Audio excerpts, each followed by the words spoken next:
int kont mibdul fuq il-muntanja u l-apostli raw il-glorja tiegħek sa kemm setgħu jifilħu huma biex meta jarawk sfigurat fuq is-salib jemmnu li tbatija u l-mewt ukoll ħajkunu trasformati u jistqarru mill-esperjenza li int il-Messija, ir-riflessjoni tal-missier. Din il-festa tiġi ċelebrata darbtejn. Minħabba li fir-Randan it-tonalità hija penitenzjali, il-Knisja għażlet ġurnata oħra bħal għamlet fil-festa tal-ġisem quddiem ta' Kristu u festi oħra biex tkun tista' tagħti iktar focus fuq dan il-misteru kbir. Hawnhekk għandna l-misteru tal-umanità u tad-divinità tal-mulej rivelati fuq il-muntanja li hija foretaste, hija propju ftit toma minn dak li verament wieħed irid jgħix. Qudiemna għandna din l-ikona. X'in tidħol fil-Knisja tagħna issib li hija l-ewwel ikona li wieħed jiltaqa' magħha malli jidħol. Għax propju hija l-ewwel ikona li jpitter artist li jagħmel l-ikoni. U fil-fatt fil-Knisja tagħna din kienet l-ewwel ikona li ġiet miktuba mal-ħajt. Għax l-artist, l-ikonografu, fija irid juri il-vokazzjoni tal-ħajja nisranija kollha. Aħna msejħin biex ninbidlu. Hija l-ikona tad-dawl, Kristu huwa d-dawl tad-dinja, jien hu d-dawl tad-dinja. Min jemmen fija ma jimxix fid-dlam imma jkollu il-ħajja ta' dejjem. Fid-dawl tiegħek mulej aħna naraw id-dawl. Hija l-ikona tal-esperjenza. Ġesu li jieħu miegħu lil Pietru, l-Ġwanni u l-Ġakbu fuq il-muntanja l-għolja u jitbiddel qudiemhom. L-Iskrittura tgħidilna li wiċċu sar jiddi li huma baqgħu imbelħa b'din id-dera. Din hija teofonija, hija Alla li juri lilu nnifsu, il-velu jaqa' u f'daqqa il-ħin Ġesu juri id-divinità tiegħu. Sissa fil-Vanġelu kien ura l-umanità tiegħu. Imma hemm mument fejn din il-portiera ta' ġismu tixxaqqaq, tinfetaħ bħalma tinfetaħ il-portiera tat-tempju meta jmur Ġesu. U minna jkunu jistgħu jaraw dak id-dawl li minnu ġie d-dawl kollu. Jkunu jistgħu jaraw li Ġesu mhuwiex biss it-tifel ta' Marija u ta' Ġuseppi, imma Ġesu huwa dawl minn dawl, Alla veru minn Alla veru, imnissel mhux magħmul, natura waħda mal-missier. L-esperjenza qiegħda fuq il-muntanja. Fil-Bibja l-muntanja hija il-post tal-rivelazzjoni. Fuq il-muntanja jitla Abraham biex joffri l-ibnu Żakk, fuq il-muntanja jitla Mosè biex iġib il-kmandamenti, fuq il-muntanja jitla Elija fil-mument li ktar li kien imkisser u jiskopri l-esperjenza ta' Alla. Il-muntanja għal-bniedem bibliku huwa il-post fejn is-sema u l-art imissu ma' xulxin, hija l-iċken distanza. Hawnhekk qegħdin fuq il-muntanja Tabor, muntanja ta' kważi 600 metru il fuq mill-livell tal-ilma. Fil-Galilija hija l-iktar muntanja għolja. Hija tradizzjoni tgħidilna li din kienet il-muntanja, x'il-Vanġelu jgħidilna biss muntanja għolja. Hekk minn fuq ir-realtà tidher għal kollox differenti. Aħna fil-ħajja għandna żewġ modi kif inħarsu lejn ir-realtà. Minn isfel tħares il fuq, jew minn fuq li tħares lejn l-isfel bħal tara l-affarijiet bid-drone li l-realtà tidher għal kollox differenti. Hawnhekk ir-revelazzjoni hija għal kollox differenti. Kristu jrid jurihom xi ħaġa oħra bin-natura tiegħu. Irid jurihom il-vera identità. U dan hu n-nisrani. In-nisrani huwa xi ħadd li jiskopri verament min hu u juriha lil ħadd ieħor. Għax fuq il-muntanja nisimgħu il-vuċi dan huwa ibni il-maħbub. Isimgħu lilu. Fil-fatt fuq l-ikona nsibu miktuba din il-kelma. Dan u ibni il-maħbub. Aħna ktibnija fl-ikona bil-Malti u bil-Grik. Ho agapatos. Li fih sibt il-għaxqa tiegħi iħosmu ibni. Isimgħu lilu. Okuwejti awtu. Isimgħu lilu. Fuq din il-muntanja turi verament Kristu minu l-identità vera tiegħu. Hija l-esperjenza tal-metamorfosi, tal-bidla. Hawnhekk għandna l-vokazzjoni tan-nisrani għax aħna mitlubin, aħna msejħin, aħna nixtiequ li ninbidlu. Normalment id-natura tagħna tbiddilna mill-bniedem li qegħdin għal bniedem li jsir katavru. Normalment fin-natura il-bidla dejjem tmur għall-ar, mill-bniedem żagħżugħ għal bniedem anzjan, mill-bniedem b'saħħtu għal bniedem marit. Imma aħna nemmnu fil-ħajja nisranija u din l-ikonja importanti li aħna qegħdin f'proċess ta' metamorfosi. Metamorfosi tfisser bħalma jiġri lil farfett li minn ġol fosqa bil-mod il-mod jinbidel wara proċess u jinbidel b'tali mod li ma jintarafx minn dak li kien. Il-kelma miktuba dejjem fuq l-ikoni Grigi hija metamorfosi, kollox ħajinbidel. Il-ġisem tagħna ħajinbidel, l-ispirtu tagħna ħajinbidel, in-natura ħatinbidel, din il-bidla li teżisti kullimkien ħatidher ukoll fil-ġisem tagħna li jmut. Propju din l-ikona hija preludju tal-parużija tal-aħħar ta' żmien, anke l-istorja ħatinbidel, m'hemm storja li mhux ħatkun salvata. Madwar Ġesu naraw ċirku ta' dawl, fl-ikona huwa ċirku ta' deb, ma mdawwar bitlet xriki oħra ta' ħmura ta' nar, mottija ftit bisħaba, fil-fatt minn aħmar jispiċċaw tikka fil-pink, propju mħabba sħaba li qiegħda tattihom.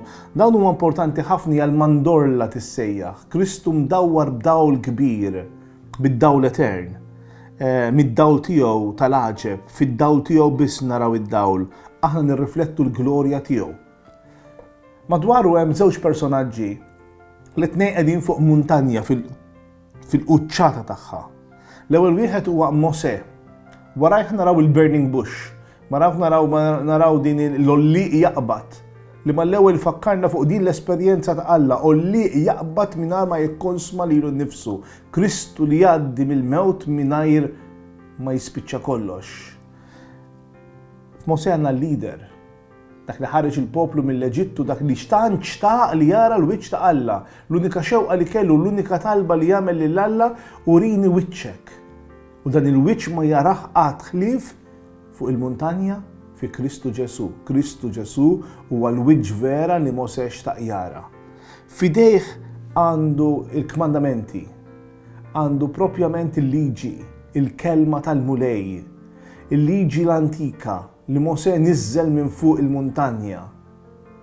U allura quddiemu u jbaxxi rasu għandu l-Kristu li huwa l-liġi l-ġdida, issa l-liġi tal-imħabba li tinterpreta l-liġi l-antika, is-suba li jikteb fl-art u jaħfer id-dnubiet u jinterpreta l-liġi antika li mar adulterat toqtola u tħaġġara. U Kristu jurina minn mandu l-ebda dnub jitfala l-ewwel ġebla. Hemm liġi ġdida lil mulej ġi biex mhux tkisser imma biex tipperfezzjona il-liġi l-antika. Mosè huwa il-bniedem li jinżassandli għax din hija art qaddisa. Issa l-art qaddisa mhijiex iktar id-deżert, ma l-art qaddisa hija l-ġisem tal-mulej. Min jara lil Alla jmut fil-Bibja. Imma min jara l-Ġesu Kristu mhux biss ma jmutx, imma jieħu l-ħajja, jasal għas-salvazzjoni. Min-naħa l-oħra għandna lill-profeta Elija. Il-profeta Elija jiġi jekk Mosè jiġbor fih il-liġi, Elija jiġbor fih il-profeti kollha. Elija wkoll jitla fuq il-muntanja Ħoreb. U Elija wkoll ikollu xewqa li jara min hu Ġesu, min hu Alla, jitlob lil Alla jurih id-dera tiegħu. Fil-fatt fuq hemm it-Tora nieżla, hemm il-kelma nieżla, għax il-profeta kważi jrid iġġor din il-kelma, irid iħabbarha lill-oħrajn. Jekk inħarsu fid-dettall ta' din l-ikona, il-wiċċ ta' Elija huwa wieħed mill-isbaħ wuċuħ miktuba fil-Knisja tagħna.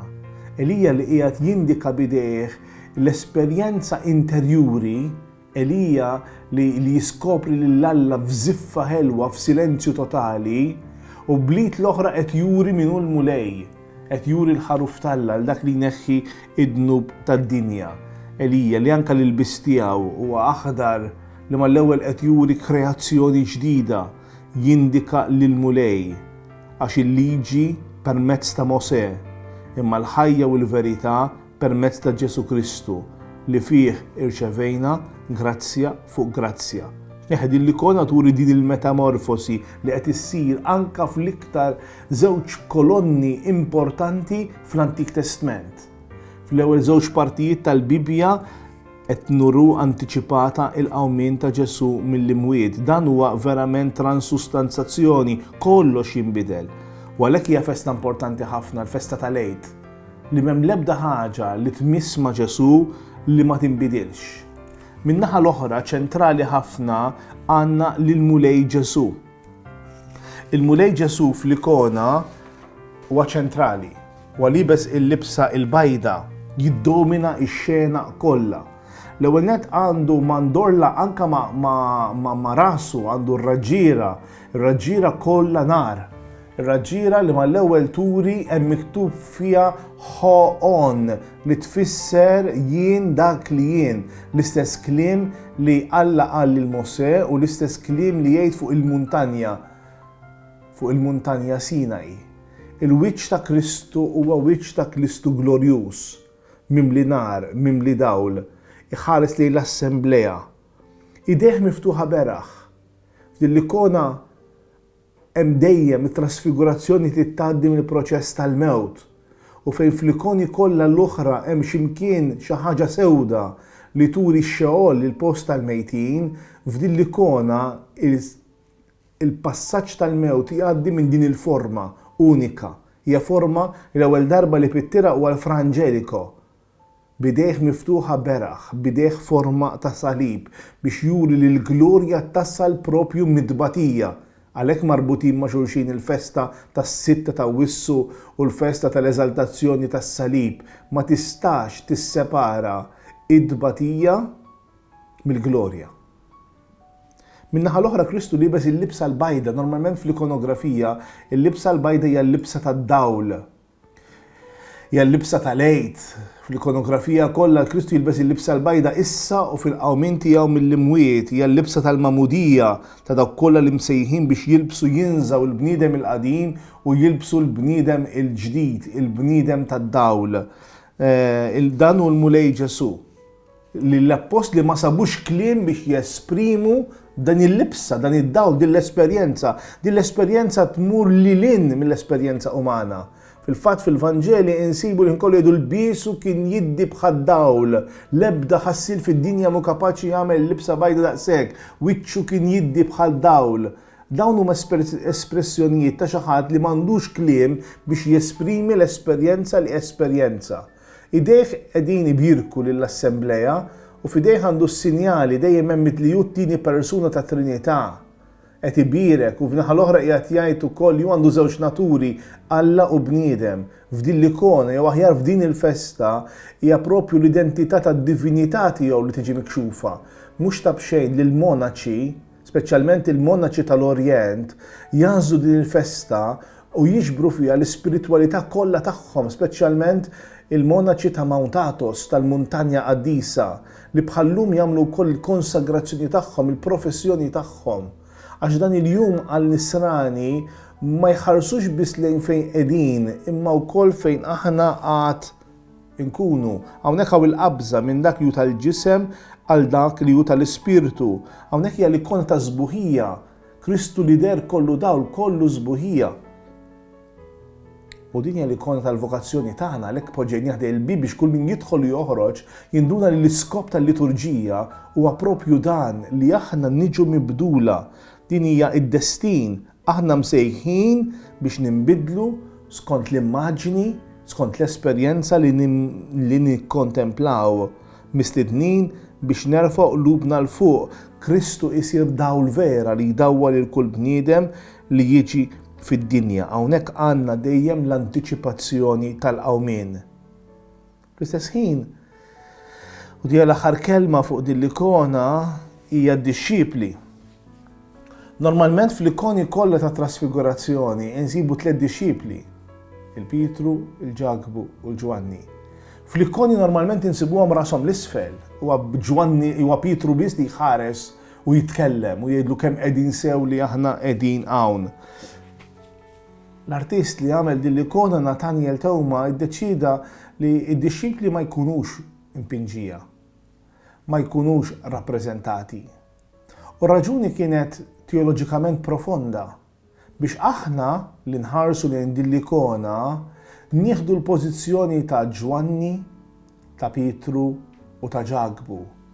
Ta' Pietru li jgħid li aħna rajnija bejnejna, ma konniex qed inħabbrulkom ħrief u affarijiet inventati minn moħħna. Aħna konna miegħu fuq il-muntanja. Aħna rajnieh. Id-dixxipli li fl-ikoni normali jitħawdu, anzi jitbeżżaw, anzi laqas ikunu jafu x'ħajaqbdu jgħidu. Għax li tidħol fit trasfigurazzjoni tfisser li inti jkollok mod ġdid ta' kif tara huma dawk li għandhom qalbhom safja li jaraw lil Alla. Fil-fatt jgħidilna l-Vanġelu li d-dixxipli raqdu. U fil-Bibja kull meta jorqod dejjem issir l-ikbar bidla. Meta raqat Adam Mija u ħarġet Efa, meta jorqod Abram jirċievi l-weda, meta jorqod Ġakob issib li dik hija art qaddisa. Meta jorqod Elija l-anġlu jqajmu u jġelu jimxi l-mixja kollha jipprovdilu l-ikel biex jasal fil-muntanja Ħoreb. Anke d-dixxipli jorqdu fil-mument ta' tbatija. Propju d-dixxipli qegħdin hemmhekk biex kif raw il-glorja tiegħu, kif raw iż-żbuħija tiegħu, kif raw mibdul kollu dawl, jibqgħu jemmnu fih meta jaraw sfigurat, imbiċċer, ma kien fih l-ebda forma, ma kien fih l-ebda ġmiel, bniedem li bata u ra x'inhu l-mart, il-bniedem li ma kienx jintaraf li jibqa' bniedem, jkunu jistgħu jibqgħu jemmnu fih anke f'dan il-mument tal-għid, tal-passaġġ. Il-fatt li konna mibnija kollha fuq in-numru 3, hemm 3 tiċriki, imdawrin madwar Ġesu, hemm 3 personaġġi, hemm 3 dixxipli, hemm 3 muntanji li konna mibnija għax din hija l-ikona tar-rivelazzjoni tat Trinità. Alla li qed juri lilu nnifsu fil-persuna ta' Ġesu. Ġesu Kristu li jsir il-quċċata tal-ħajja spiritwali, il-quċċata tal-muntanja. U d-dixxipli msejħin li jagħtu x-xhieda tagħhom. L-iskop ta' d-dixxipli hija li jagħtu it-testimonjanza. Ġesu jgħidhom titkellmux għalissa, imma aqsmu din l-esperjenza wara li tqum mill-imwiet. U aħna wkoll bħala dixxipli li qegħdin nikkontemplaw din l-ikona, aħna msejħin li nagħtu esperjenza, nagħtu testimonjanza li l-fidi tagħna tgħaddi minn idejat għall-esperjenza vera. Dawk li raw għajnejna, dawk li missew idejna, dan ħanxandrulkom għax il-kelma saret, deret u aħna rajnija. Il-Vanġelu kollu u dill-ikona iduru propju fuq il-kelma isimgħu lilu, li tfisser isimgħu minnu, ħallu li ħajjitkom, ħallu l-natura tagħna, ħallu l-iskrittura kollha tiġi interpretata bid-dawl ġdid li jagħti il-mulej Ġesu. Hekk nagħlqu din l-esperjenza. Ekku nagħlqu forsi din l-ispjegazzjoni fuq din l-ikona sabiħa bil-kliem tal-liturġija ta' San Ġwan Grisostmu.